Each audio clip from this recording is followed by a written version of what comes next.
웨스트민스터 소요리 문답 제40문. 하나님은 사람에게 복종의 규칙으로 처음에 무엇을 나타내셨습니까? 제40답. 하나님이 사람에게 복종하도록 처음 나타내셨던 규칙은 도덕법이었습니다. 우리는 지난 시간 하나님이 사람에게 요구하시는 의무가 무엇인가 하는 질문에 하나님 자신이 나타내신 뜻에 복종하는 것이라는 39문을 살폈습니다. 오늘 40문은 그 복종의 규칙 가운데 가장 처음 나타내신 것이 무엇입니까? 이것을 묻고 있는데요. 그 처음 나타내신 규칙은 바로 율법 가운데 도덕법이라고 하는 것이죠.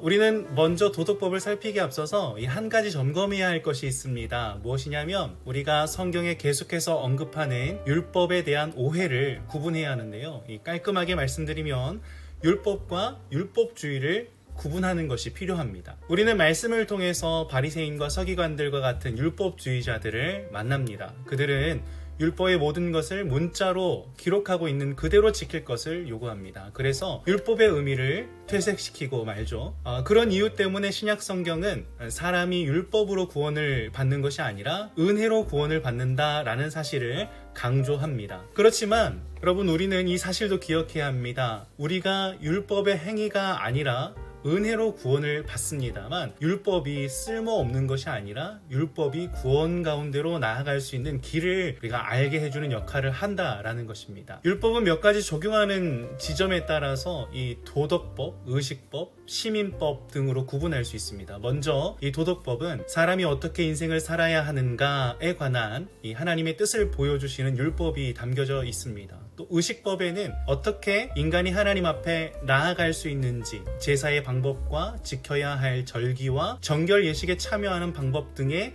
의식들에 관한 법이 기록되어 있습니다. 그리고 이 시민법에는 이스라엘 국민이 이스라엘 안에 포함된 시민들에게 베풀어야 할 의무와 그리고 그 시민들이 갖는 의무와 권리에 관한 것들이 기록되어 있습니다. 예컨대 이스라엘 사람이 외국 사람을 종으로 고용을 하면 이 7년째에는 값없이 내보내어서 자유를 주어야 했고, 또 희년에는 매매했던 땅들을 원래 주인에게 돌려주어야 했습니다. 이런 시민법들이 있었던 거죠. 그러나 여러분, 의식법 가운데에서 그리스도의 십자가를 통한 속죄의 사역이 완성됨에 따라서 더 이상 지키지 않아도 되는 법들도 생겼습니다. 우리가 제사를 드리지 않고 예배를 드리는 것처럼 더 이상 의식적인 정결 예식이 우리에게 필요한 것이 아닌 것이 된 것처럼 율법 가운데 그리스도 안에서 완성된 것들이 있습니다. 그런 것들 우리가 지키지 않죠. 또 시민법의 경우에도 당시 상황과 기준이 다르므로 또 문화가 다르므로 문자적으로 실행이 어려운 부분들이 있습니다. 그러나 이 시민법 안에는 하나님께서 하나님 나라의 백성들에게 요구하시는 이 가치와 질서가 있기 때문에 하나님 나라의 백성인 우리는 그것을 염두해 두어야 할 필요가 있습니다. 그런데 무엇보다도 가장 먼저 하나님은 아담과 하와를 만드시고 그 도덕법, 그 인생을 어떻게 살아야 하는지에 대한 법을 말씀하시고 그 법을 알리셨습니다. 그게 무엇입니까? 하나님께서 그들의 마음에 하나님이 누구신지에 대한 지식을 마음에 기록해 주셨고, 그 법을 행할 수 있는 능력을 주셨으며, 그 법이 본성에 기록된 법이라고 우리가 소요리 문답 제10문을 살피면서 살핀 바 있습니다. 게다가 그들에게 선악을 알게 하는 나무의 열매는 먹지 말라, 이 직접적인 명령을 통해서 하나님께서 법을 주셨고, 그 이후에는 아브라함과 모세를 통해서 그 법을 보태 주셨습니다. 여러분, 우리가 살아가는 세상을 보면 대한민국의 법이 다르고, 또 이웃나라 일본의 법이 다르고, 중국도 법이 다르고, 또 지구 반대편의 미국도 법이 다릅니다. 이렇듯 사람이 만든 법에는 문화적 차이가 존재하고, 또 가치의 차이도 있고, 상대적인 적용이 필요한 구석들도 있어서 이 법은 최소한이라는 말이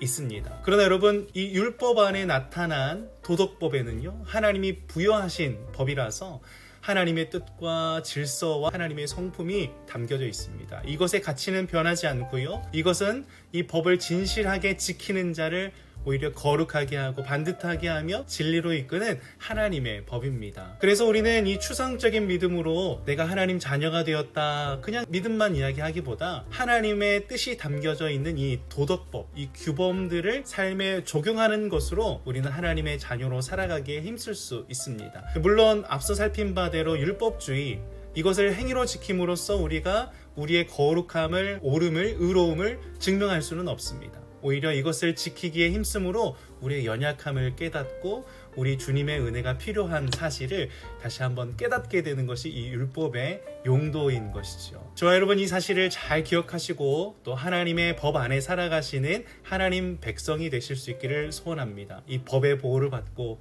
법의 지도를 받으며 무엇보다 이 법을 주신 하나님의 뜻과 하나님의 다스리심 속에서 우리가 하나님 자녀 되었음의 은혜를 누릴 수 있는 우리 모두가 되실 수 있기를 축복합니다. 그런 우리들의 한 주의 샬롬이, 하나님 나라의 샬롬이 가득 넘치기를 소원하면서 우리 다 같이 이렇게 인사해 보겠습니다.